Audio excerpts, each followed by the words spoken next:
Bien, pues vamos a dar inicio a nuestra sesión el tiempo de estudio de la palabra.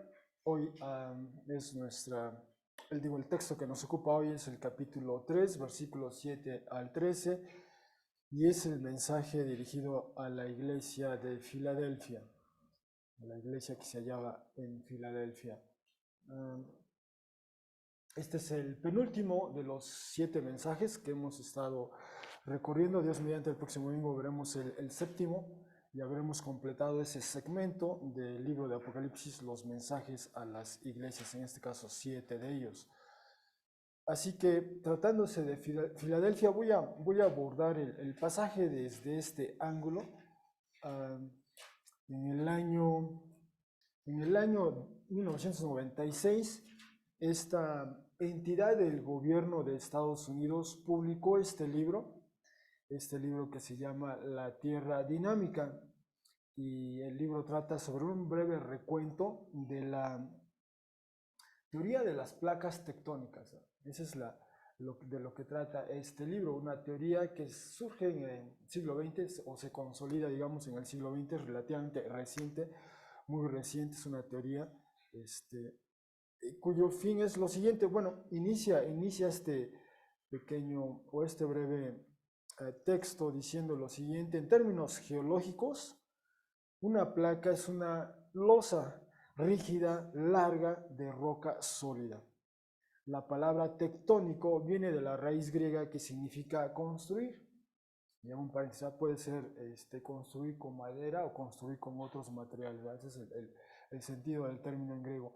Así que colocando estas dos palabras juntas obtenemos la expresión placa tectónica, que se refiere a cómo la superficie de la Tierra se forma de placas. La teoría de las placas tectónicas establece que la capa más externa de la Tierra, que usualmente nosotros a veces denominamos la corteza terrestre, se halla fragmentada en una docena o más de placas grandes y pequeñas que se mueven una en relación a la otra en la medida que se deslizan, por así decirlo, por encima del material más caliente y móvil. Por ejemplo, aquí vemos este corte, diríamos, seccional o transversal de la Tierra. Y aquí en este diagrama se alcanzan a ver de acuerdo a esta teoría, las tres segmentos que componen, digamos, una rebanada de la Tierra. ¿Sí? Está en la corteza terrestre, la corteza como tal. Después viene lo que se llama el manto y finalmente el núcleo como tal, y el núcleo se forma del núcleo externo, núcleo interno. El núcleo externo es líquido, el interno es sólido.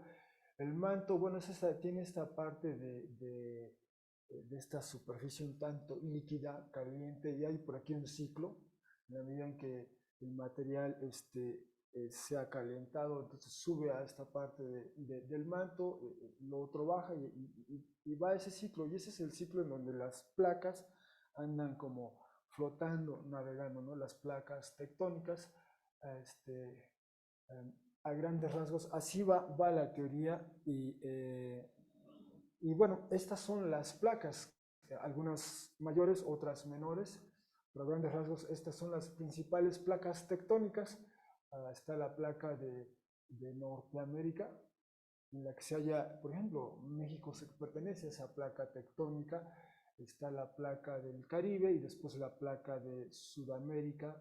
Está la placa de Euroasia, todo lo que se ve en color verde, que en realidad abarca el continente europeo y lo que llamamos también parte del continente asiático.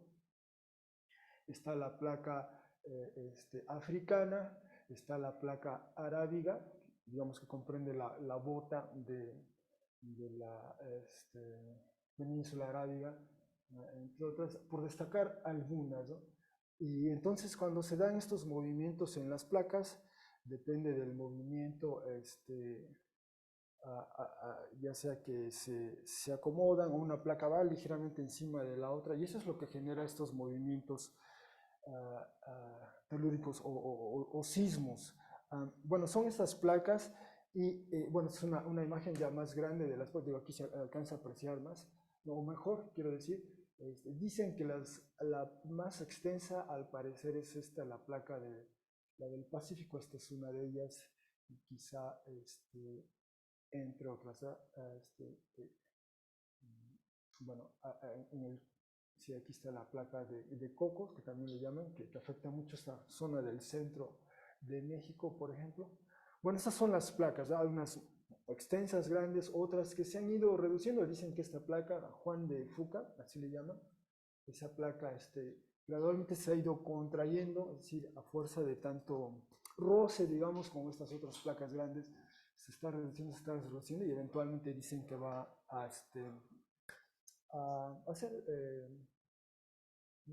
bueno, a reducirse a un punto mínimo, ¿no? Esa es una placa, por mencionar algunas, ¿no? Bueno, así está, de acuerdo a esta teoría, estas son las placas, y, y recientemente, en febrero, a inicios de febrero, nos enteramos de esto, esta interacción entre la placa africana, asiática, aquí está la placa africana, la placa arábiga y la placa euroasiática, estas tres placas que confluyen, convergen ahí en este mapa. Se alcanzan a ver, ahí está la placa euroasiática, la placa africana y la placa arábiga.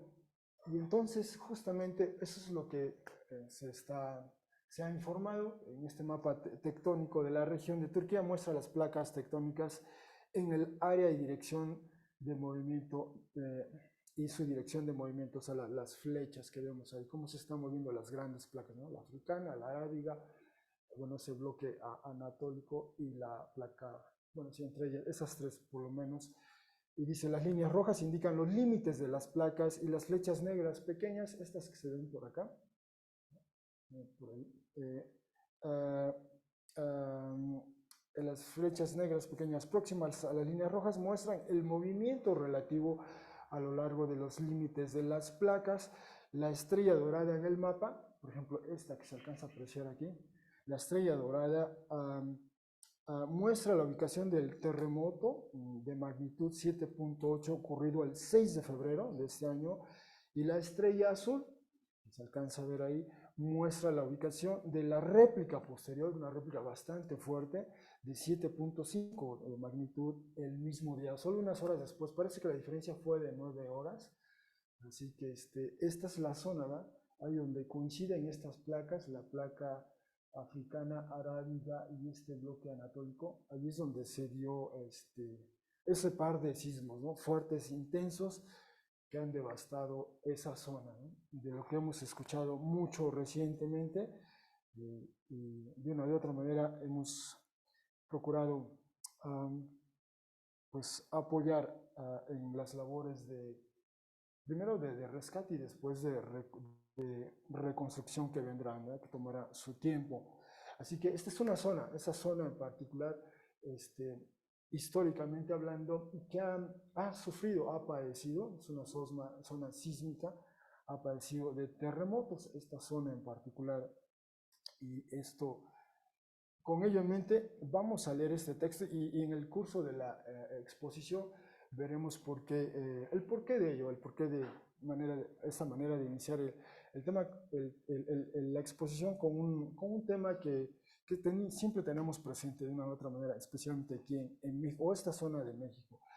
Bueno, el texto de Apocalipsis que nos ocupa hoy comienza en el versículo 7 y se lee de esta manera: y para el ángel de la iglesia en griego se diría Filadelfia, ese es el término que utiliza, pero usualmente se ha traducido Filadelfia.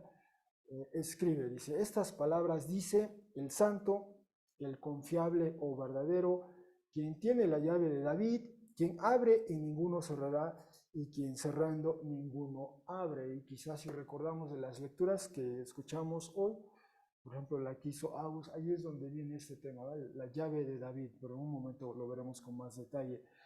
3.8, sé de ti las acciones u obras. Mira, he dado o he otorgado delante de ti, o he concedido delante de ti, una puerta que ha sido abierta. Y ahí está la lectura de 1 Corintios 16 que hizo Edny para nosotros. Una puerta que ha sido abierta, la cual ninguno es capaz de cerrarla. pues tienes poco o escaso poder o fuerza y guardaste o preservaste la palabra mía y no negaste o no renegaste el nombre mío. Mira, doy u otorgo de la sinagoga del adversario, de los que dicen de sí mismos judíos ser y no son lo que dicen ser, al contrario, mienten. Mira, haré en ellos u obraré en ellos, de modo que estarán presentes y se postrarán o harán pleitesía delante de los pies tuyos y conocerán o comprenderán que yo te amé. Y aquí es un eco de la lectura que hizo para nosotros Laila, ese pasaje de Isaías que leyó Laila. 3:10, puesto que vigilaste o puesto que cuidaste de la palabra de paciencia o de perseverancia mía, yo también a ti vigilaré o cuidaré de la hora de prueba o del periodo de prueba, la cual o el cual está por venir sobre toda la región habitada, quizá, o sobre todo el mundo habitado, para poner a prueba o para examinar a quienes residen o moran sobre la tierra. Voy rápido o vengo rápido. Aférrate o sostén a lo que tienes o posees, de modo que nadie tomara o recibiera la corona tuya. 3:12. Quien venza o quien triunfe, haré a él o le haré un pilar o una columna o un soporte en el templo del Dios mío. Y afuera definitivamente no saldrá incluso. Y escribiré en él el nombre del Dios mío y el nombre de la ciudad del Dios mío, la nueva Jerusalén, la que desciende del cielo, del Dios mío, y el nombre nuevo mío. Quien tiene un oído, escuche lo que el Espíritu dice a las iglesias. Bueno, hasta aquí nuestra lectura del texto y desde luego, quizá para nosotros sea un tanto complejo, por ponerlo en esos términos, tratar de apreciar, de entender qué quiso decir ese mensaje para esta comunidad de fe allá en Filadelfia. Bueno, espero lo que veamos en los próximos minutos ayude, ilumine a apreciar esas palabras de Jesús exaltado a esa comunidad en particular. Así que con respecto a Filadelfia, solo hay que recordar, justamente estamos en esa zona del mundo, conociendo algunas de aquellas localidades, esto es en el primer siglo, finales del primer siglo, década de los 90 del primer siglo, año 95 aproximadamente, cuando presumiblemente escribe Juan este documento, este mensaje, en comunidades ubicadas en esa parte del mundo. Y si hacemos una aproximación, hoy nos toca ver, perdón, la flecha debería apuntar a Filadelfia, ¿no sabes? Pero bueno, ahí están las iglesias y como hemos dicho en ocasiones previas, había iglesias o congregaciones en otras partes de esa región, en Colosas, en Hierápolis, por mencionar otras dos, además de otras en la región, pero se seleccionaron, se resaltaron estas 7. Bueno, sobre Filadelfia, ¿qué se sabe sobre esta ciudad, sobre la ciudad en la que se hallaba esta comunidad de fe? Bueno, lo primero que hay que decir es esto que dice Estrabón en su obra Geografía. Dice lo siguiente, Carura, dice, marca la frontera entre Frigia y Caria. Es una aldea con albergues y con fuentes de aguas termales, unas en el propio río Meandro, otras en su ribera. Cuentan que una vez un proxeneta originalmente sería literalmente alguien que es favorable o que se interesa por extranjeros, ¿no? Pero eventualmente al paso del tiempo el término proxeneta se refiere a una persona que explota a otras sexualmente, ¿no? Y ese es el término aquí. Cuentan que una vez que un proxeneta que se había instalado en los albergues con un montón de mujeres, desapareció con todas ellas al producirse durante la noche un terremoto. Casi toda la región del Meandro, es decir, donde va el río Meandro, toda esa región que recorre el río, es de naturaleza sísmica y está minada por el fuego y el agua, hasta las tierras del interior.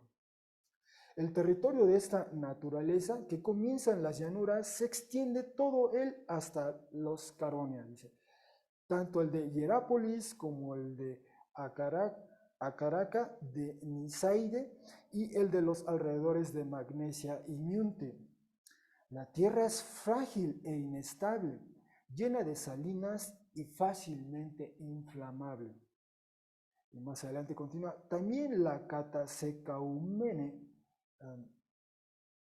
esto quiere decir algo así como que se consume del todo, por favor, ¿eh? Así, ese es el nombre, la Catasecaumene, que está ocupada por lidios y misios, ha recibido su nombre por características semejantes. O sea, esta área, la Catasecaumene, es similar a esta, tiene esta característica de ser zona sísmica. Filadelfia, ahí está nuestra ciudad de hoy.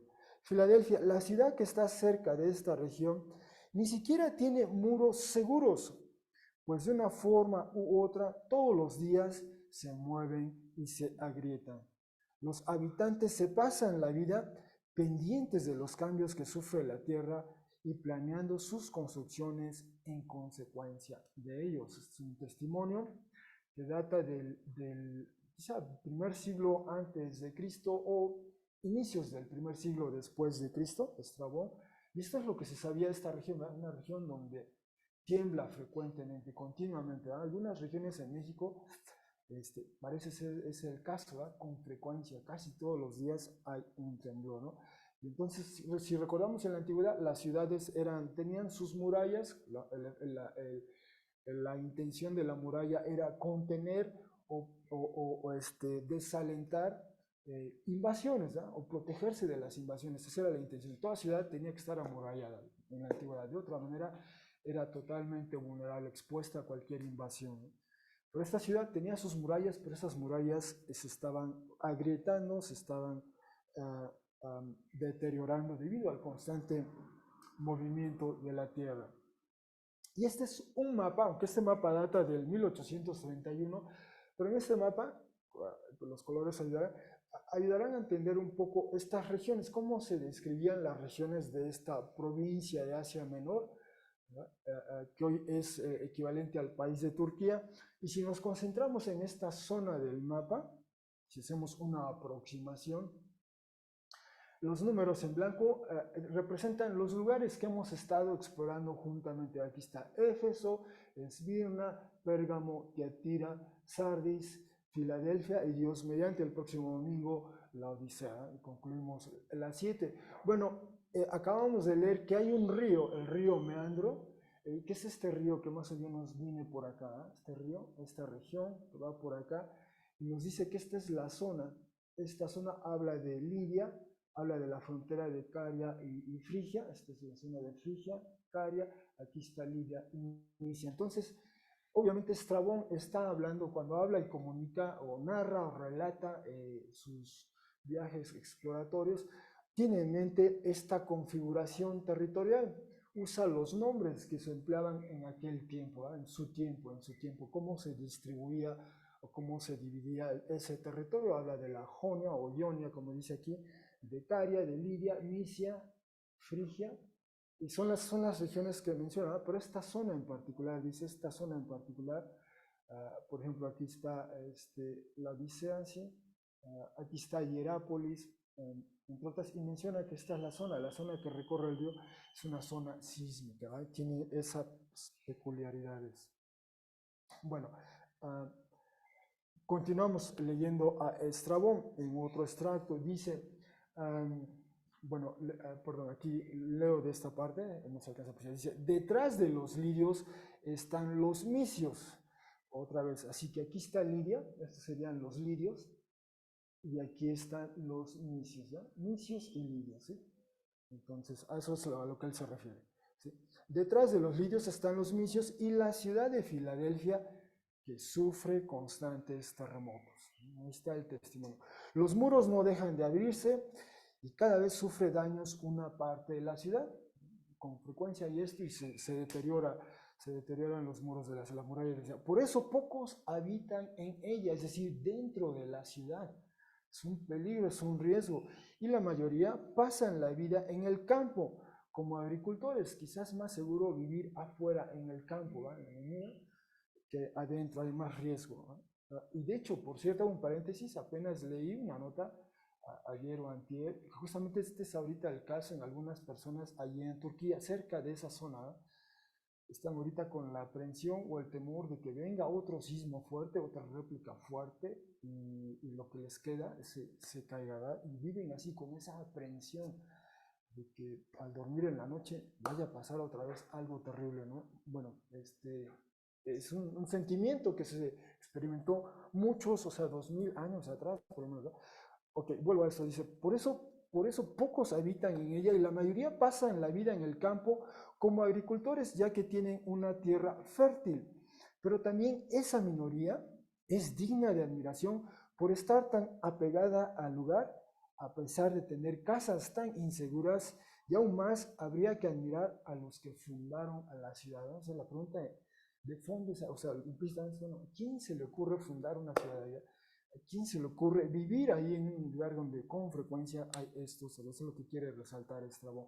Después de esta región está la región llamada Catasecaumene, que tiene una longitud hasta de 500 estadios y una anchura de 400, tanto si ha de llamarse Misia como Mediona, pues se le llama de ambas formas, toda ella exenta de árboles, exceptuando las viñas que producen el vino Catasecaumenites, no inferior a los más famosos por su calidad. Es decir, de alguna manera la condición de la tierra no daba para cultivar otro tipo de árboles, digamos árboles frutales u otro tipo de vegetales, pero por alguna razón estas condiciones de la tierra hacían factible el cultivo de viñas, ¿no? Y se daba o sea, esa zona era una zona vinícola, diríamos hoy día, ¿no? Una zona vinícola. Y un vino, dice, de una calidad que estaba al nivel de los más famosos. Dice, la superficie de las llanuras está cubierta de cenizas y la parte montañosa y rocosa es negra, como si fuera el resultado de un incendio. Más adelante dice, el que esta tierra sea de buenas viñas se puede entender con el ejemplo de Catania, que quedó cubierta de lava, o sea, hubo alguna erupción por esa zona, y ahora produce un vino abundante y de buena calidad. Algunos, basándose en lugares así, dicen ingeniosamente que es natural que se llame a Dionisio Pirígenes, ¿no? Dionisio era una deidad que se veneraba, se le asociaba a los del gremio del vino, a los del gremio que cultivaban vides y de ahí producían vino, o sea, era, digamos, la deidad. Y entonces Pirígenes simplemente quiere decir originado o nacido en el fuego, ¿verdad? Eso es lo que quiere decir, ¿eh? Entonces, por las condiciones de la tierra. Así que otro testimonio más que dice que esa zona había muchos sismos, ¿verdad? O había terremotos con frecuencia y que la gente prefería, pues era más seguro estar fuera de la ciudad que dentro por el riesgo de lo que... y quizá recordemos, la semana pasada vimos este texto. En el año 17 hubo un terremoto, de hecho, hubo un terremoto, lo leímos este texto, solo nuevamente leo lo que dice en negritas. Aquel mismo año, en el año 17, ya del primer siglo después de Cristo, fueron destruidas 12 importantes ciudades de Asia por un terremoto nocturno, circunstancia que hizo la catástrofe más imprevista y más grave. En la noche se dio, lamentablemente ocurrió eso. Una de esas 12 ciudades afectadas en esa zona es Filadelfia. Filadelfia, ¿no? La semana pasada destacamos Sardis, bueno, ahora es Filadelfia, y ella, entre otras, bueno, se acordó de eximirlos de tributos, a exentarlos, ¿verdad? No van a pagar impuestos por el determinado tiempo, y el Senado de Roma envía a un senador que personalmente inspeccionara y remediara el desastre. Hay que rehacer, hay que reconstruir, y en ese tiempo Filadelfia quedó exenta de pago de impuestos al imperio, ¿no? Que es la tarea de reconstrucción.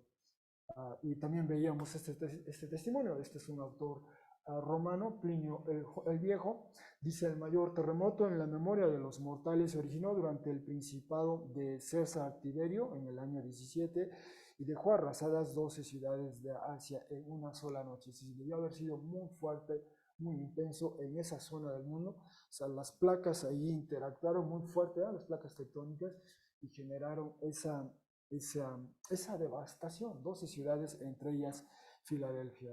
Y el Imperio Romano, el gobierno central en Roma, tuvo que intervenir para rehacer, reconstruir las ciudades de aquel lugar.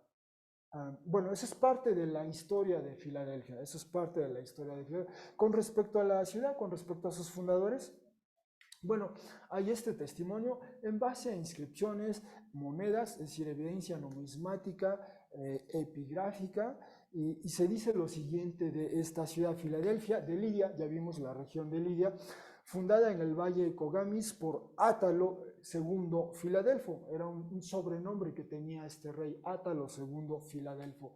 Y presumiblemente, bueno, él fundó Filadelfia, ¿verdad? En base a su apodo. Le llamaban Filadelfo, y ahorita veremos por qué Filadelfo, ¿verdad? Pero él la funda, presumiblemente. El sitio, o sea, Filadelfia, el sitio es fértil, pero yace en los bordes de la Cataseca Eumene y fue afectada de un modo tan constante por terremotos que, según Estrabón, como ya leímos, pocos de sus ciudadanos vivieron actualmente en la ciudad, es decir, dentro de la ciudad, preferían estar fuera de la ciudad.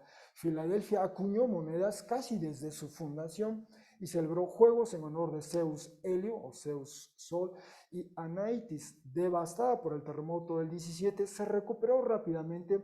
Bajo Gallo añadió a su nombre el título Neocesarea y bajo Vespasiana el de Flavia. En el tercer siglo después de Cristo llegó a ser Neocoros y mereció el título de metrópolis. Fue una de las 7 iglesias de Asia en el Apocalipsis, un teatro, una puerta de la ciudad del segundo siglo después de Cristo y una muralla de la ciudad del periodo antiguo tardío se encuentran entre las ruinas de la moderna Al-Asejir. Aparentemente así es. Esta es la ciudad asentada donde tiempo o 2 milenios atrás estuvo o fue el sitio de Filadelfia. Y con respecto al por qué Filadelfo, ¿por qué Átalo se le apodaba o se le puso el sobrenombre Filadelfo? Bueno, se ha destacado lo siguiente: Apolonis, esposa de Átalo, padre del rey Eumenes y también padre de Átalo, del Átalo II, digamos, era natural de Cícico, Cícico. Y ella tuvo 4 hijos, ¿ya?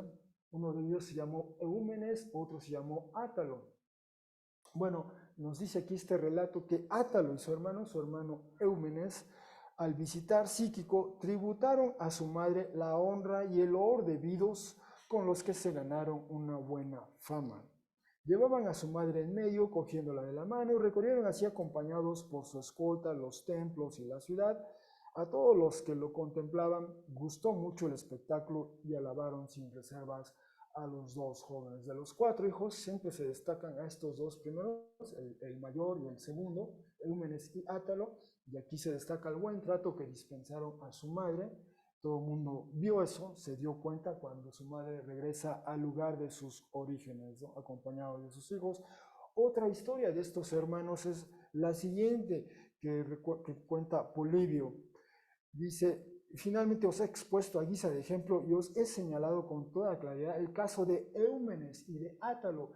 Estos heredaron un imperio pequeño, cogido casi al azar, y lo han crecido hasta el punto que ahora no es inferior a ningún otro. Y lo han conseguido no por otra cosa que por su concordia y armonía y por su capacidad de observar un aprecio mutuo. Es decir, entre los hermanos se llevaban muy bien. Hay muchas historias en la antigüedad de dinastías, ¿ya? De hermanos, y donde el mayor quizá hace algo al resto de los hermanos, o el segundo le hace algo al primero, con tal de hacerse del trono, ¿va? De control de hacerse del poder. Pero estos 2 en particular se llevaron muy bien, ¿no? Y de ahí que es muy probable que a Átalo le llamaran Filadelfo, ¿va? Filadelfo quiere simplemente decir el amor de hermano o la amistad de hermano. Eso quiere decir Filadelfo, ¿va? Y ese sobrenombre obedecía a esto. Se llevaban muy bien estos hermanos, ¿va? Eran, ¿cómo diríamos coloquialmente? Cuatísimos, ¿no? Se llevaban muy bien. Otra historia más, por ejemplo, dice aquí este relato, ah, el ejemplo reciente de estos hermanos Eumenes y Átalo, que a partir de unas realidades tan modestas de casi dar reparo llamarlos reyes, sin más recurso que su entendimiento de hermanos, han igualado su poder con el mío, con el de Antíoco y con el de cualquiera de los reyes contemporáneos. Sí, se llevaron muy bien y entre los dos se cuidaron e hicieron que su pequeño reino, su modesto reino, ¿no?, creció, se expandió, se cuidaban bien el uno al otro. De hecho, cuando fallece Eumenes, le sucede Átalo en el reino y después el hijo de Eumenes le sucede, ¿no? Pero se cuidaban, y entonces de ahí que era, se le apodó Átalo II Filadelfo, por el amor, por su amor a su hermano, digamos, ¿no? Y de ahí que cuando fundan la ciudad de Filadelfia, pues eso deriva del nombre del apodo que se le da Átalo, y que recupera o recuerda o evoca esa buena relación que hubo entre el hermano mayor y el segundo, ¿va?, en esa familia de 4 hermanos. Bueno, eso es lo que se puede de momento decir de Filadelfia. Ya tenemos una idea de en dónde se estaba instalada, ubicada esta iglesia, allí en Filadelfia, en esas circunstancias, con esa historia en particular. Y ahora sí, exploramos nuevamente el texto 3:7. Esta es la salutación para el ángel de la iglesia en Filadelfia. Escribe estas palabras, dice el santo. Así dice el texto, el santo, y está evocando Isaías 40:25. ¿Recuerdan el texto que leyeron todas ustedes, nuestras hermanas, al principio? Ahí Isaías 40:25 pregunta, ¿a quién me van a igualar? ¿A quién me pueden comparar? Dice el santo. Y así, ese es uno de los um, um, adjetivos que se asume Yahvé Dios en el Antiguo Testamento, el santo, ¿eh? El santo. Y entonces este lo recupera Jesús y se lo aplica a sí mismo, ¿eh? Este nombre, este título divino, en el contexto del Antiguo Testamento, el santo, así como tal, solamente es un adjetivo que se le aplica a Yahvé Dios. Bueno, Jesús, en el Nuevo Testamento, Jesús exaltado, se lo arroga, se lo hace suyo, se lo apropia. Habla el santo, habla también alguien que es confiable o verdadero, y esta combinación, el santo y el confiable, vuelve a aparecer en Apocalipsis 6:10, lo veremos más adelante, cuando algunos siervos de Jesús se dirigen posiblemente a Jesús, posiblemente o a Dios, y dicen al Señor o al amo, sería la traducción del término griego después, y se refieren al amo como el santo y el confiable, ¿verdad? Y después viene otra descripción que Jesús hace de sí mismo y habla de quien tiene la llave de David. Y otra vez evoca este texto de Isaías, ahora es Isaías 22:22, que también Agustín nos hizo favor de leer. Quien tiene la llave de David, y luego explica un poco más en qué consiste, ¿verdad? Y que también el texto mencionaba, quien abre y ninguno cerrará, quien cerrando ninguno abre. Bueno, con respecto a esto, sobre la iglesia, habla de la iglesia.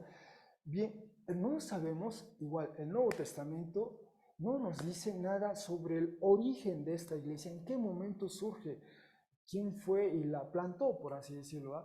Pero presumiblemente quizá también fue parte, como hemos dicho, en esta posibilidad histórica, que cuando Pablo pasa 3 años en Éfeso, en la década de los 50, años quizás 53 a 56, 57, en ese periodo, cuando Pablo pasa ahí 3 años, 2 de ellos enseñando de una manera intensa, probablemente de la gente que colaboró con él, algunos salieron, ¿verdad?, como fue el caso de Epafras, ya salió, plantó la iglesia en Colosas, en Hierápolis, en la Odisea. Pablo no hizo su trabajo, sino lo hicieron otros, y posiblemente fue el caso así en Filadelfia, pero con certeza no lo sabemos. Lo que sí sabemos es que a inicios del segundo siglo, aproximadamente el año 107 después de Cristo, ya inicios de, es decir, si el texto de Apocalipsis se escribe en el 95 después de Cristo, aproximadamente 12 años después, tenemos el testimonio de esta persona de nombre Ignacio. Ignacio, él era originario o procedía de la ciudad de Antioquía. Pablo, quizás recordemos en el libro de los Hechos, Pablo estuvo en la ciudad de Antioquía. Antioquía fue su base. Bueno, nos dice este testimonio de Eusebio lo siguiente. Dice, por aquel entonces en Asia se distinguía Policarpo, era una figura visible de la iglesia en esa zona del mundo. Bueno, estaba Policarpo, discípulo de los apóstoles, quien recibió el episcopado de la iglesia de Esmirna. O sea, era un líder de la iglesia en Esmirna, Policarpo.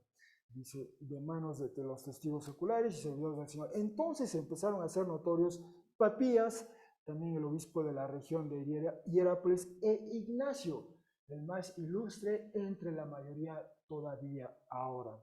Bueno, ahí se menciona por vez primera a Ignacio, y de este se nos dice, fue el segundo en ser escogido para la sucesión de Pedro en el episcopado de Antioquía. O sea, presumiblemente Pedro estuvo también en Antioquía, fue un líder de la iglesia por un tiempo y después quien le releva o sucede es Ignacio. Hasta ahí el testimonio de Eusebio. Y luego dice, según una tradición, Ignacio fue enviado desde Siria, en Antioquía, o sea, Antioquía en Siria, a Roma, a fin de ser pasto de las fieras por causa del testimonio de Cristo. También, históricamente hablando, no se sabe con certeza por qué razón, o sea, por qué razón precisa, Ignacio fue aprendido, o sea, llegaron digamos, un pelotón de soldados romanos, llegan por él a Siria, a Antioquía, lo aprenden y se lo llevan. Van por tierra desde Siria, desde Antioquía en Siria hasta Roma, y allí él va a ser ejecutado. Eso es lo que quiere decir. Y entonces, en ese trayecto, van haciendo, eso es lo que Salgana, le permiten hacer escala en algunas de estas ciudades donde hay iglesias y le permiten hacer una breve estancia en algunas de estas iglesias y algunas de esas escribe cartas desde estas iglesias a otras iglesias. Es algo, una situación histórica extraordinaria, por decir lo menos. Y entonces nos cuenta, cuando volvía de Asia, custodiado por una guardia muy cuidadosa, fortalecía con sus palabras y exhortaciones a las congregaciones en cada ciudad donde paraba. Eso era algo peculiar de Ignacio, donde le permitían hacer escala, animaba a las iglesias y habiendo avanzado a otras ciudades, después escribía cartas. Y él escribió alrededor de siete cartas, ¿no? Y entonces, esta es la zona ya del mundo, inicios del segundo siglo, ya se iba extendiendo la fe en Jesús, iban asentando otras iglesias en otras localidades de esa parte del imperio, siglo segundo, esto ya es siglo segundo, incluso avanzado ya el siglo segundo. Y continuando con el testimonio de Eusebio, dice, así estando en Esmirna, o sea, Ignacio estuvo en la iglesia de Esmirna, él venía de Antioquía, pero estuvo en la iglesia de Esmirna, dice, estando en Esmirna, donde se encontraba Policarpo, escribió una carta a la iglesia de Éfeso. Quizá recuerden el nombre de Policarpo, ¿eh? Leímos de él cuando justamente vimos el mensaje a la iglesia de Esmirna. Policarpo fue un líder de la iglesia de Esmirna y en el año 155 a él lo aprendieron y lo ejecutaron, ¿verdad? Lo ejecutaron. Era un líder de la iglesia de Esmirna. Bueno, pero Ignacio estuvo ahí en la iglesia de Esmirna. Uh, uh, uh, Otra carta la escribió a la iglesia de Magnesia, una ciudad muy cerca en esa región, la que está por encima de Meandro, y quizá Meandro ya no sea familiar, es este río que recorre esa zona y es una zona sísmica, ¿no? Bueno, ahí está, ¿sí? Haciendo mención también del obispo de Damas, y otra a la iglesia de Trales. Trales es otra ciudad por ahí, diciendo que su dirigente era por entonces Polibio. Recuerden, esto es 12 años después de lo que estamos leyendo en el Apocalipsis, 12 años después. Dice, a esta cabe añadir la que escribió a la iglesia de Roma. Ignacio desde ahí escribe a la iglesia de Roma y más adelante nos dice lo siguiente, esto lo redactaba desde la ciudad indicada a las iglesias, Esmirna, desde Esmirna estaba escribiendo, o sea, estuvo una estancia y fue muy prolífico, estuvo escribiendo varias cartas y dice, pero cuando ya estaba más allá de Esmirna, ya había dejado Esmirna, desde Troades, otra ciudad, también se pone en contacto por escrito con la de Filadelfia, con la iglesia de Esmirna y primeramente con Policarpo. Así que este Ignacio, en su recorrido, este es un mapa, así que estamos hablando, ahí está Antioquía en Siria, y repito, esa fue una base del apóstol. Cuando leemos el libro de los Hechos, cuando nos referimos a los viajes misioneros de Pablo, por lo menos los primeros 3 viajes que hace, su base fue Antíoco. o Antioquía, decimos, Antioquía, allí en Siria. Y esa fue la base de Pablo. Eso fue en los años, los finales de las décadas de los 40, décadas de los 50. ¿No? Ahora estamos viendo un caso, 50 años después, tenemos a Ignacio, es aprendido o arrestado en el año 107 aproximadamente, y desde aquí va escoltado por soldados romanos y hace este recorrido, pasa presumiblemente por Tarsos y entra por esta región, ¿no? Epistacolosas, la Odisea, Hierápolis, Filadelfia, Sardis. Entonces recorre estas iglesias, estuvo en la iglesia de Filadelfia. Nosotros acabamos de leer este mensaje a la iglesia de Filadelfia. Bueno, 12 años después, alguien estuvo en esta iglesia de nombre Ignacio, estuvo en esa iglesia, convivió con los hermanos, las hermanas, y ya después que pasó, hizo una escala en Troas y desde aquí escribe una carta a la iglesia de Filadelfia, ¿no? Repito, 12 años después del texto que acabamos de leer. Así es como sabemos un poquito más de la iglesia de Filadelfia, Y esto es lo que les dice Ignacio en su carta a la iglesia en Filadelfia. Así inicia su carta, es la salutación, digamos, ¿no? Dice Ignacio, llamado también Teóforo, a la iglesia del Dios, el Padre y de Jesucristo, que está en Filadelfia de Asia, que ha hallado misericordia y está firmemente afianzada en la concordia de Dios y se regocija en la pasión de nuestro Señor y en su resurrección, sin vacilar, estando plenamente provista de toda misericordia. Iglesia a la cual saludo en la sangre de Jesucristo, que es gozo eterno y permanente. Bueno, está en mi lectura, ¿verdad? Pero es decir, alguien estuvo en esa iglesia 12 años después del texto que hemos leído y se dirige así, describe a la iglesia así en esos términos. Está firmemente afianzada. La iglesia a la cual saludo en la sangre de Jesucristo. Es decir, ahí estaba la iglesia. 12 años después de este mensaje, la iglesia perseveró, fue fiel, fue leal, como estaremos viendo. O sea, respondió favorablemente, respondió positivamente, si podemos poner en esos términos, al mensaje de Jesús, a la exhortación de Jesús, ¿verdad? La iglesia continuó, se afianzó, y veremos algo más de ella en los próximos minutos. Bueno, eso es con respecto a la iglesia. Y de hecho, en el año 155, en Esmirna, en la ciudad de Esmirna, muy cerca de aquí, de Filadelfia, se nos dice lo siguiente: en el año 155, Policarpo era uno de los líderes de la iglesia de Esmirna, a él lo aprenden allí y lo ejecutan. ¿Sí? De hecho, lo ejecutan, quizá recuerdan, leímos parte del relato, muere en las llamas, ¿no? Muere en las llamas, pero no fue el único. También a él, junto con él, otros fueron ejecutados y resulta que esos otros eran de Filadelfia, procedían de Filadelfia. Hermanos o hermanas quizá de Filadelfia también fueron por ellos a Filadelfia, se los llevan a Esmirna y los ejecutan junto con Policarpo, es en el año 155. ¿eh? Así que eso solo nos da un indicio de que la iglesia perseveró, continuó, fue fiel, fue leal al punto tal que algunos de los hermanos y hermanas de esa iglesia, unos años después, fueron ejecutados por su fe en Jesús. Todo este relato de cómo es aprendido Policarpo y cómo finalmente es ejecutado, hay un texto que se llama El martirio de Policarpo, y ahí nos relata a detalle cómo pasó, cómo transcurrieron los hechos, los eventos. Y sí, el desafío era ser leal, fiel a Jesús. Entonces, vemos hermanos de Filadelfia, junto con Policarpo, fueron ejecutados o martirizados, como se diría después. Eso unos años después, en el 155, del texto que estamos, digamos, 60 años después, ocurre estos episodios. Así que ahí está la iglesia de Filadelfia. Ahora, sobre Jesús, esta vez, en este mensaje, Jesús no recurre a una de estas descripciones previas de él. Recuerden, en la primera visión, Jesús toma elementos de esta primera visión que narra el texto y así se presenta a las iglesias, ¿no? En algunos textos dice, soy como el que tiene ojos como una llama ardiendo, ¿verdad? Así se presentan algunas. Bueno, esta vez no toma ninguna, no recupera ninguna de estas descripciones que hace Juan de Jesús exaltado.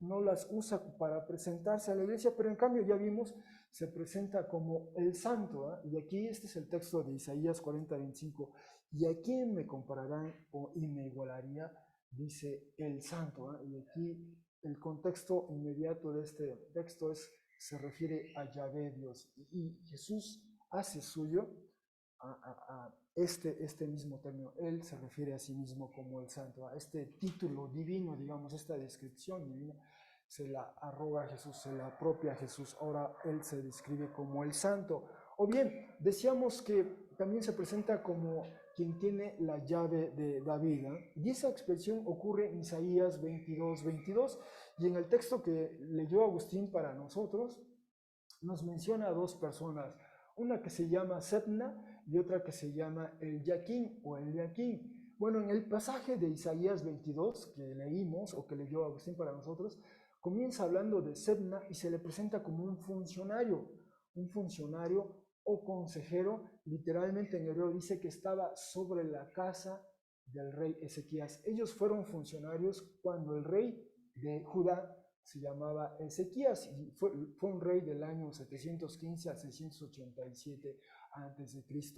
Para entonces ya había ocurrido un evento terrible. Unos años atrás, en el año 722, si quizás recuerdan, el reino de Israel se fractura, está el reino del norte, el reino del sur. El reino del norte sucumbe o sufre la invasión del imperio de Asiria, y Asiria se hace de Samaria y de todo el reino del norte. Eso fue en el 722-721.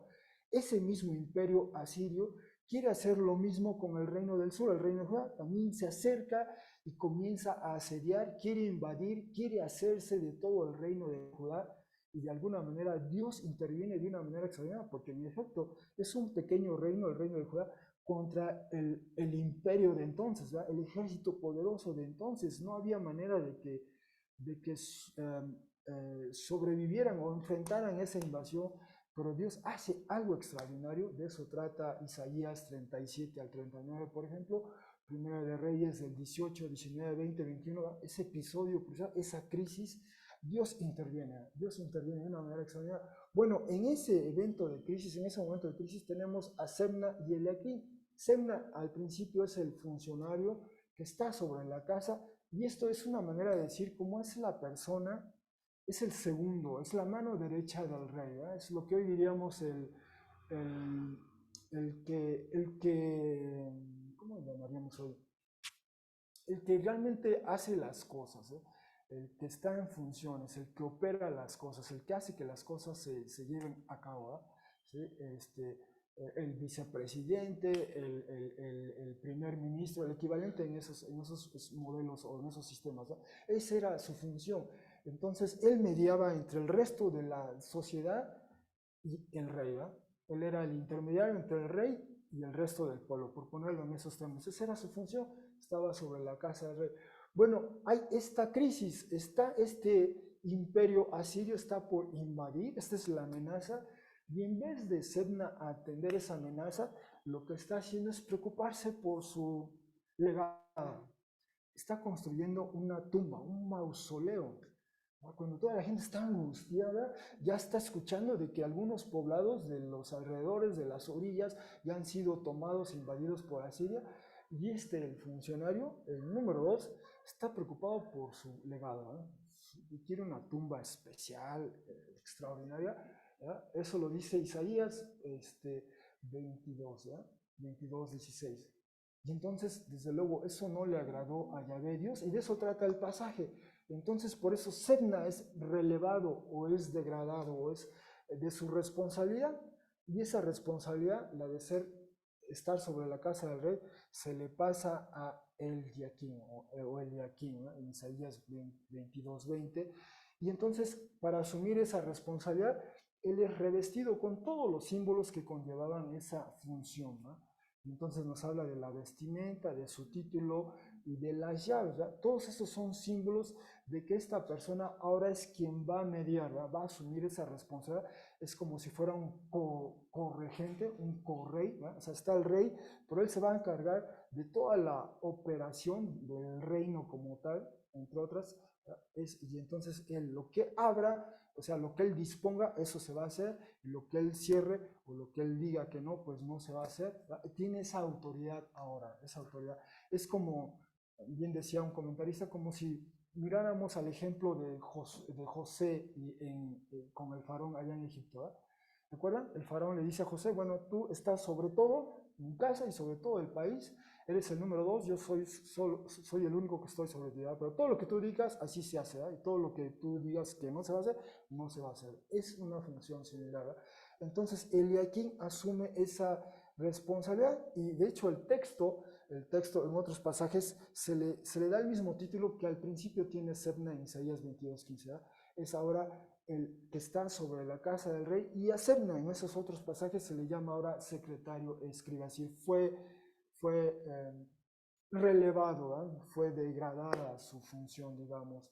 Bueno, esa historia es la que recupera Jesús, y Jesús se presenta como el que tiene las llaves el que tiene la llave de David, pero en este caso él se refiere a él y Dios, ¿verdad? Él es el agente que media entre Dios y su pueblo.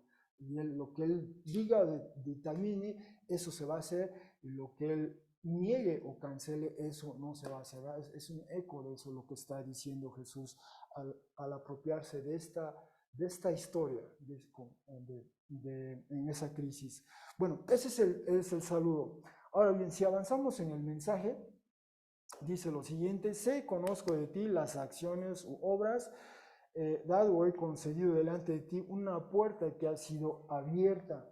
Esta expresión, la puerta que ha sido abierta, ocurre varias veces en el Nuevo Testamento, en Hechos 14:27, 1 Corintios 16:9, 2 Corintios 2:2 y Colosenses 4:3. Y en todas ellas, el común denominador es que la puerta es abierta en el sentido de lo fructífero que está haciendo el ministerio, la labor de quien la lleva a cabo.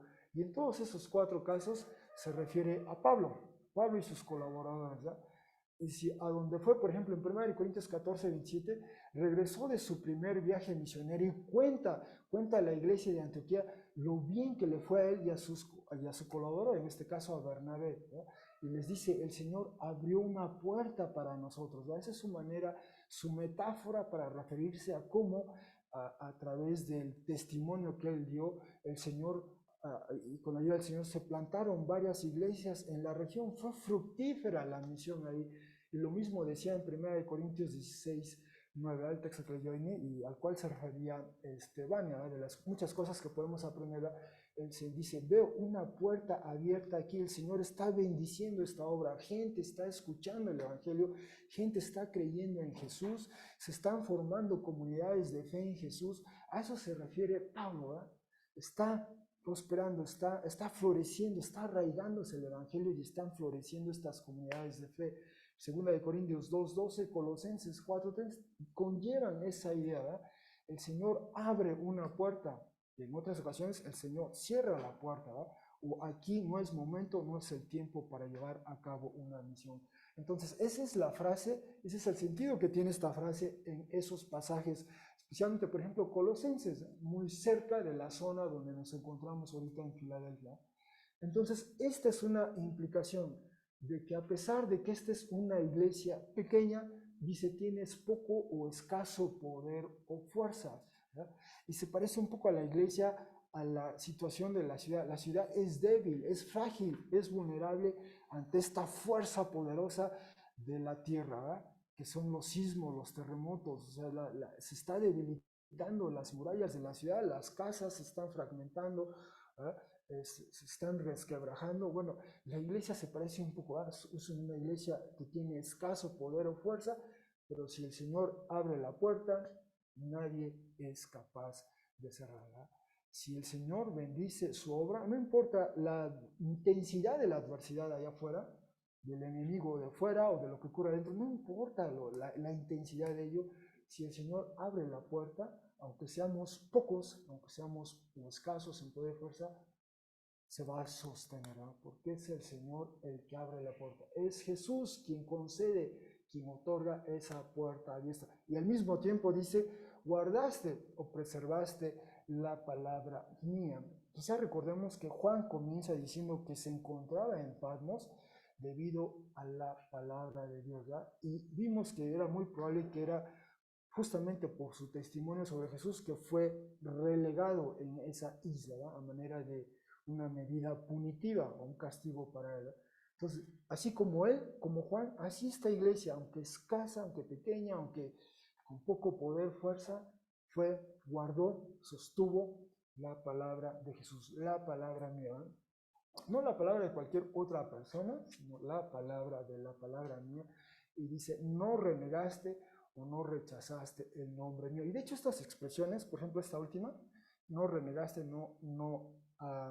el nombre mío, no, estas aparecen en 2:13. Habíamos leído cuando se lee el mensaje de Pérgamo, quizá recuerden, Éfeso termina Pérgamo, y vimos esto, ¿verdad? No renegaste y te aferraste al nombre mío. ¿Y qué pasó en ese entonces? Pues nos están hablando de Antipas, que fue ejecutado entre ustedes, ¿no? Entonces, ahí está, ahí se ve, se vislumbra el perfil de esta iglesia de Filadelfia. Ha sido fiel, están pareciéndose como Antipas, ¿no? Se aferraron al nombre de Jesús y están dispuestos incluso a todo. Y eso ocurrió, ¿verdad? Unos años después, de hecho algunos de Filadelfia, ya leímos, fueron también ejecutados junto con Policarpo. Y de hecho, es lo que leímos, ¿verdad? Que todo esto, junto con los procedentes de Filadelfia, en ser martirizado en Esmirna. O sea, Policarpo es ejecutado y junto con él otros de Filadelfia. Dice, a pesar de ser el 12º, quizá otros 11 personas, ¿verdad? A lo mejor todas ellas de Filadelfia, fueron aprendidas, llevadas a Esmirna y ejecutadas, pero fueron fieles, ¿verdad? Siguiendo el ejemplo de Antipas, por ejemplo, es lo que se puede resumir. Pero también hay algo más en esa zona, en esa región. Continuando con el texto del mensaje, dice 3:9, mira, doy, otorgo, concedes lo mismo, ¿verdad? Mira, doy, otorgo a ti una puerta abierta, ahora es, mira, doy, otorgo de la sinagoga del adversario, de los que dicen de sí mismos judíos ser y no lo son, y no son lo que dicen ser, al contrario, mienten. Mira, haré en ellos o obraré en ellos de modo que estarán presentes y harán pleitesía delante de los pies tuyos y conocerán o comprenderán que yo te amé. Bueno, estas expresiones, de hecho este texto tal cual está, así es idéntico a 2:9. Ya lo habíamos leído en Apocalipsis 2:9. ¿Qué es lo que leímos en aquella ocasión? Bueno, así comenzaba el mensaje a la iglesia de Esmirna. Se le dice así, conozco de ti la aflicción, la pobreza, pero rico eres, y la calumnia de los que dicen de sí mismos judíos ser y no son, ¿no? Sí, más bien una sinagoga de la alza. Otra vez, esto que ocurría en Esmirna, hay un eco de ello en Filadelfia, ¿no?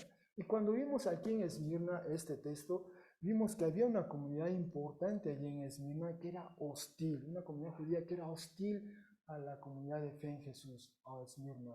Y de hecho, cuando leímos el texto del martirio de Policarpo, vimos que hay participación judía en ese linchamiento de Policarpo, en realidad eso puede decirse. Así que vuelve otra vez a asomar este aspecto de la hostilidad de la comunidad judía, en este caso en Filadelfia, hacia la iglesia de Filadelfia. Y se puede entender así, hermanos, entre Roma y los judíos hubo una relación siempre tensa. Los romanos llegan a hacerse de Jerusalén y del territorio de Palestina en el año 63 a.C. El general Pompeyo, él se lleva a algunos judíos a Roma en calidad de esclavos, eran prisioneros, son esclavos, después adquieren su libertad y esos judíos que tienen su libertad en Roma forman una comunidad judía en Roma. Eso es en décadas, las últimas décadas del primer siglo antes de Cristo. Después sabemos de ellas en el año 19 ya del primer siglo después de Cristo, el emperador Tiberio expulsa a judíos o algunos de ellos de Roma.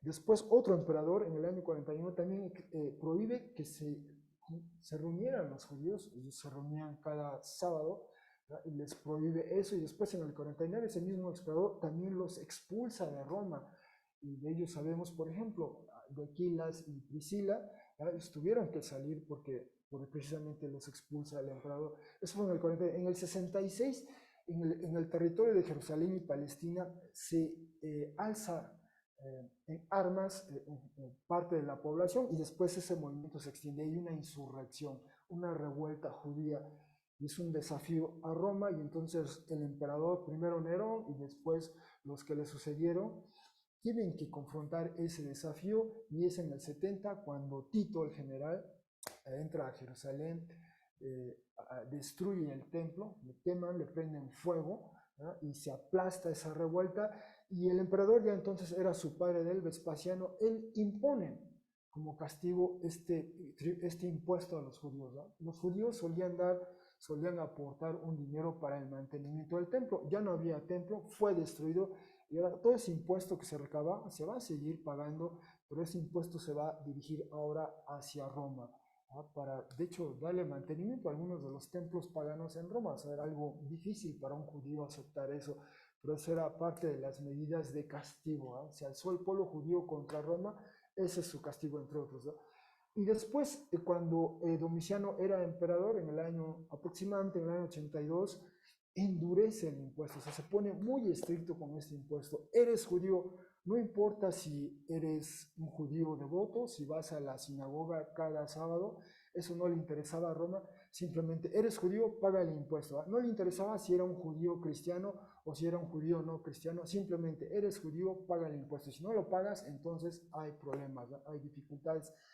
Y entonces esta medida de que si se pagaba o no el impuesto, estos textos los leímos también cuando vimos esa situación de Esmirna. O sea, el emperador Vespasiano impuso a los judíos en cualquier sitio donde estuvieran, es decir, en todo el imperio, impone este impuesto, ¿verdad? El impuesto de 2 dracmas cada uno, ¿no? Había que entregarlo todos los años en el Capitolio, ¿verdad? Como antes se hacía en el Templo de Jerusalén. Y entonces cuando Domiciano era emperador, se pone muy estricto, ¿verdad? Quiere este impuesto, necesita recursos financieros, y dice: el fisco judaico fue administrado con más rigor que ningún otro. Eran acusadas ante él tanto las personas que vivieran con arreglo a las costumbres judías sin haberlo declarado, como aquellas que, ocultando su origen, no hubieran pagado los tributos impuestos a su origen, ¿verdad? Entonces, con este impuesto, si me regreso acá, cuando se endurece esto, se presentó esta situación, ¿verdad? A Roma no le importaba si alguien era un judío devoto, si era un judío cristiano, simplemente eres judío de raza, paga impuesto. Si no lo has pagado, pues algo va a ocurrir, ¿verdad?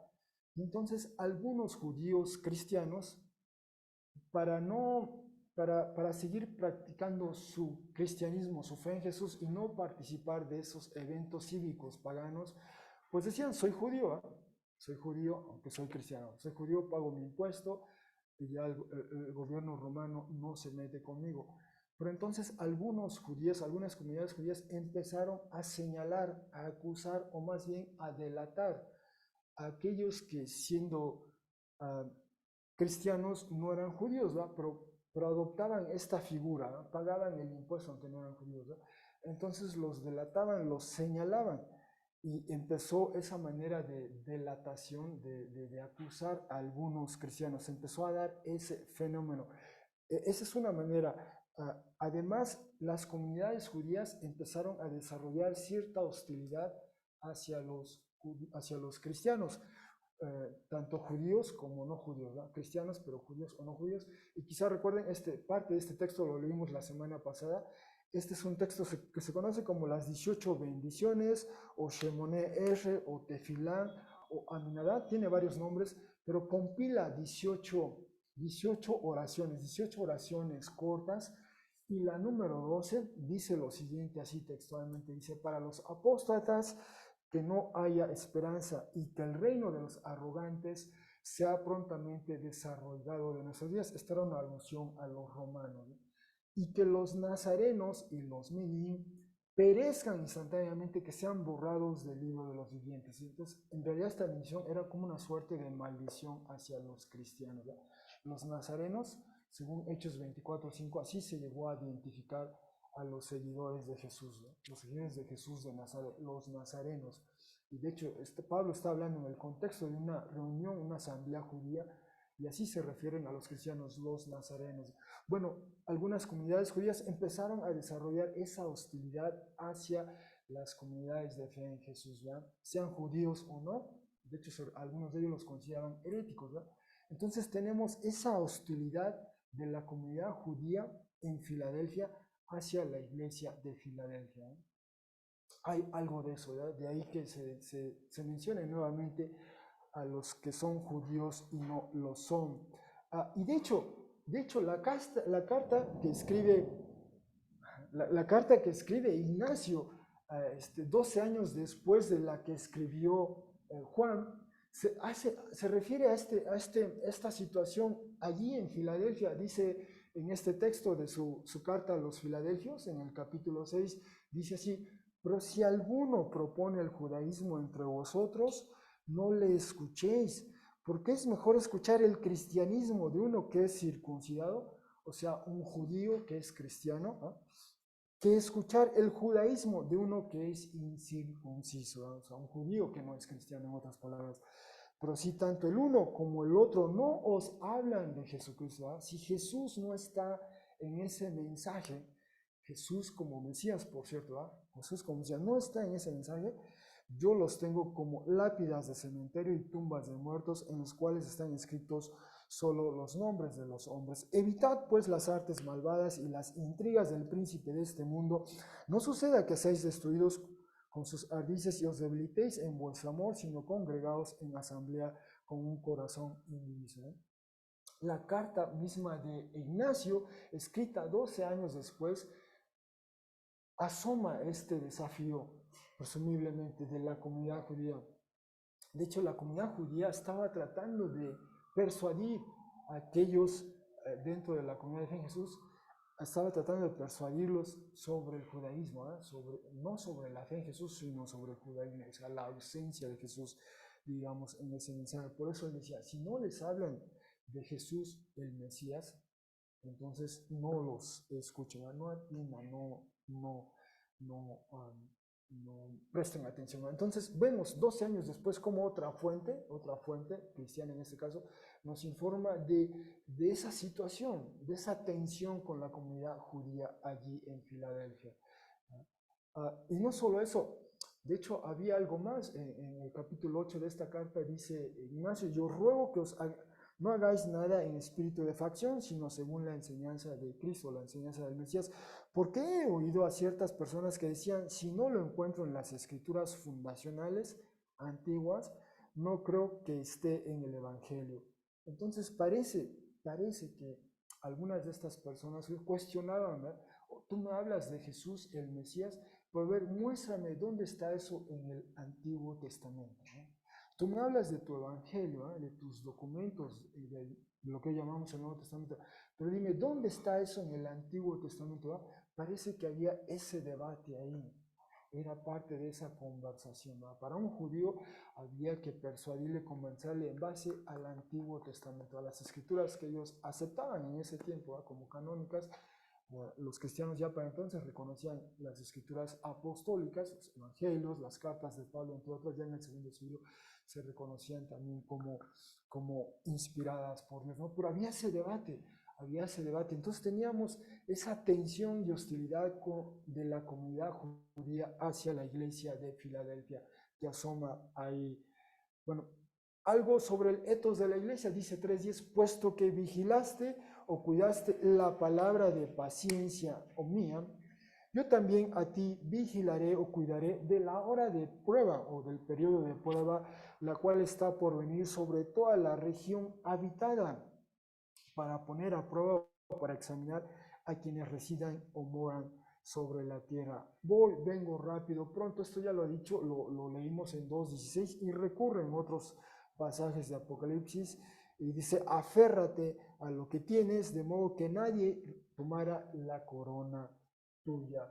Bueno, ¿cómo entender este texto? Bueno, parte de ello, como vimos, ya vimos que la tierra o la región de Filadelfia era una tierra proclive al cultivo de vides, era una zona vinícola. Bueno, lo leímos acá, que toda esta región era lo que se cultivaba bien eran las viñas o las vides, ¿no?, que producen el vino.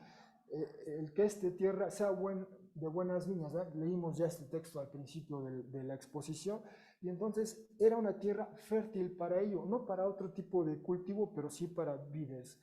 Bueno, en el año, aproximadamente en el año 92, cuando el emperador era Domiciano, 3 años antes, cuando Juan escribe o publica el Apocalipsis 3 años antes, nos dice el biógrafo de Domiciano, Suetonio, dice que un año en el que hubo una enorme cosecha de vino, o sea, cosecha de uvas, ¿no?, para producir vino, mientras que la de trigo fue muy escasa, juzgando el emperador que el excesivo cultivo de las viñas hacía despreciar los campos, promulgó un edicto en el año 92 por el que prohibía a todo el mundo plantar nuevas vides en Italia y ordenaba cortar las cepas en las provincias, dejando como máximo la mitad de ellas, pero no insistió en hacer cumplir estas medidas, ¿verdad? Entonces el emperador toma la medida. Obviamente Roma consumía mucho trigo, la ciudad de Roma consumía mucho trigo, más que vino. Entonces él quiere que se cultive más trigo para satisfacer esa demanda y que se reduzca el cultivo de vides, para, es decir, eso no es tan decisivo, tan crucial como el trigo, por ejemplo, en el parecer del emperador. Y más adelante, de hecho, continúa diciendo que en efecto él publicó este edicto ordenando cortar las viñas, ¿no?, no cultivar más viñas, pero se tuvo que, eventualmente no se aplicó del todo este edicto. Y otro autor, Filósofo, comenta de una persona, cuando se dio el caso, dice, hablando de las embajadas que se enviaban al emperador, personas que abogaban por cierta comunidad delante del emperador. Esas son las embajadas, dice, la más notable de ellas, la relacionada con las viñas, pues llevó a cabo esta embajada no solo en nombre de los ciudadanos de Esmirna, como la mayoría de las veces, sino de Asia entera, porque el emperador había decidido que no hubiera viñas en Asia, ¿no?, como hemos leído. Y entonces, ¿a quién mandan? Mandan a Escopeliano, y su misión fue, que la logró, fue un triunfo tan sobrado que regresó no solo con el permiso para plantar vides, sino con amenaza de sanciones contra los que no lo hicieran. O sea, la comunidad de Asia se movilizó, mandaron a alguien para abogar, para apelar, para convencer al emperador que esa medida suya no era buena para la región, solo traía problemas económicos.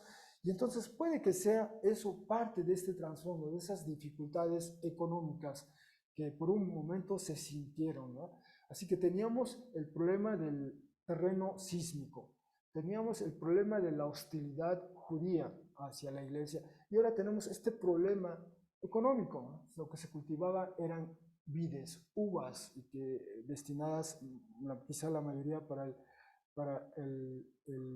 la producción de vino. Finalmente, dice 3.12, quien venza, haré de él un pilar, una columna o un soporte en el templo del Dios mío, ¿no?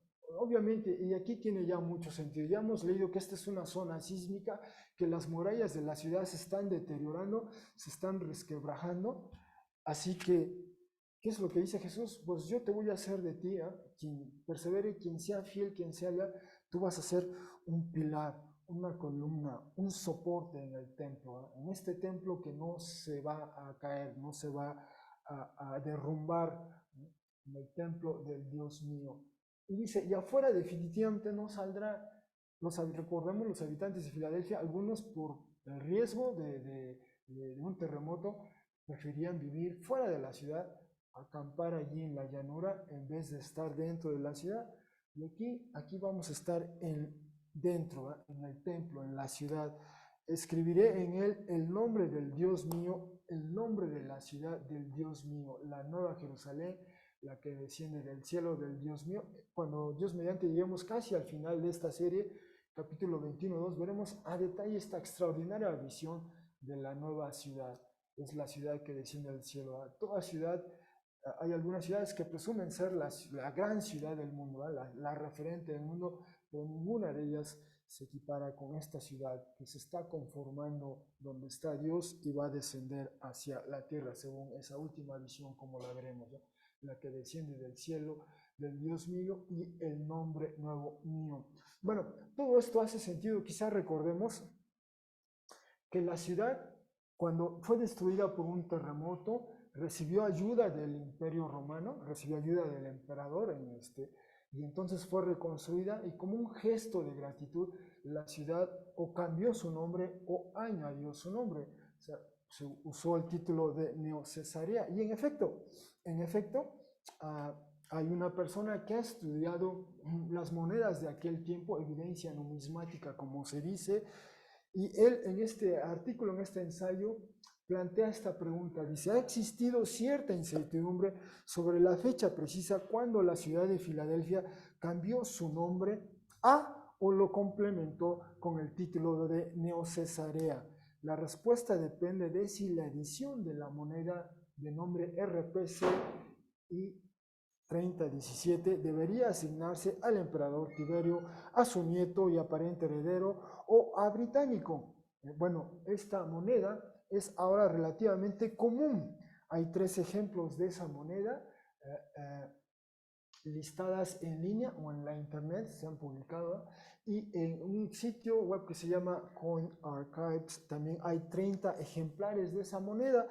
Y en base al estudio que él hace de esas monedas, concluye con lo siguiente. Es claro ahora que la ciudad de Filadelfia alteró su nombre, ya sea a Neocesarea o Filadelfia Neocesarea, en el tiempo del emperador Tiberio, ¿no? O sea, Tiberio gobernó del 14 al 37, y a la moneda a la que se refieren es esta. Aquí están viendo el anverso y el reverso, y en el anverso se ve el perfil, el relieve del perfil del emperador Tiberio. Tiene una inscripción aquí, tiene aquí otra inscripción. Aquí habla del emperador y el título Sebastos, y aquí habla del título Neocesarea, ¿no? Y entonces esta moneda celebró la ocasión en que la ciudad o cambió su nombre o añadió su nombre. Así que tenemos a una ciudad que estaba acostumbrada a cambiar su nombre, ¿no? Como un gesto de gratitud a quien apoyó a reconstruir o rehacer la ciudad. Bueno, eso lo recupera Jesús y les dice que también el nombre de la ciudad, él va a escribir el nombre de la ciudad, del Dios mío. Y ese nombre es la Nueva Jerusalén, la que desciende del cielo. Pero esto era familiar para ellos, ¿no? Que una ciudad cambiara de nombre era la experiencia de ellos. Habían cambiado de nombre como gesto de gratitud hacia quien les ayudó a reconstruir o rehacer la ciudad. Y ese es Tiberio, el emperador, que, durante el cual se dio ese terremoto en el 17, y después él contribuye y destina recursos para que se reconstruya la ciudad, y la ciudad cambia su nombre como gesto de gratitud a él. Bien, como conclusión o a manera de conclusión de lo que hemos visto hoy, Filadelfia era una ciudad que padecía de frecuentes temblores y en ocasiones terremotos, ¿no? Terremotos incluso muy fuertes y devastadores, y algunos de cuyos habitantes preferían vivir fuera de la ciudad, fuera de las murallas, fuera de la ciudad muralla, por el riesgo que había, ¿no? Por la inseguridad que sentían, mejor vivir en la llanura. Si bien se desconoce cómo surge la iglesia de Jesús en Filadelfia, para el tiempo que Juan escribe, enfrentaba a la iglesia cierta hostilidad de la comunidad judía en esa ciudad, y al mismo tiempo recién se había superado una crisis económica derivada del edicto imperial que prohibía el cultivo de viñas. Estas circunstancias muy particulares de Filadelfia iluminan el mensaje de Jesús exaltado a su iglesia ahí. Lo entendemos, lo apreciamos mejor. Y al paso del tiempo, la iglesia pareció responder favorablemente a la exhortación de su Señor. Ya vimos que 12 años después Ignacio estuvo en esa iglesia y después escribe a esa iglesia, escribe en muy buenos términos de ella, ¿eh? Y 60 años después del Apocalipsis, 11 de ellos por lo menos fueron aprendidos y ejecutados por su fe en Jesús. Hay testimonio también de ello. Algunas implicaciones de lo que hemos visto hoy. Bueno, es esta. Una es cómo impactan las actuales circunstancias geográficas, el lugar donde vivimos, qué peculiaridad tiene que deriva quizá en cierta inseguridad. Nosotros aquí en el centro de México vivimos siempre a la sombra de esa posibilidad de un sismo, de que haga una erupción fuerte el volcán, el Popocatépetl. Estamos allí a la sombra de esas expectativas. Hay circunstancias económicas, ¿no? Las hubo en aquel tiempo. Hay circunstancias ideológicas hostiles a la fe en Jesús, como fue el caso allá con esta comunidad judía hacia el fe. O sea, ¿cómo impactan esas circunstancias o estas actuales circunstancias en nuestra fe en Jesús? Y en especial, ¿qué tan familiar nos resulta conocer a una comunidad de fe en Jesús que experimentó sismos tan frecuentes? No fuimos los primeros nosotros, ¿no? Otros hermanos nos han precedido que vivieron en una zona donde constantemente había sismos, temblores, terremotos incluso. ¿Cómo podemos ser un pilar o soporte de la iglesia, del templo de Dios? Si este es el templo de Dios, como lo dice Efesios 2, ¿no? Cada uno de nosotros es un ladrillo, es un material que está usando el Señor para construir este nuevo templo. ¿Cómo podemos ser un pilar o soporte? Y finalmente, nuestra identidad, ese nombre que Jesús da a la persona que Él es fiel, a su ciudad, a su comunidad, esa nueva identidad personal y como iglesia, ambas en Jesús, ¿cómo nos ayudan a abordar nuestra vocación en servicio a los demás, a la iglesia e incluso fuera de la iglesia? Bueno, con eso concluimos esta exposición. Gracias por su atención, hermanos, y damos paso a lo siguiente.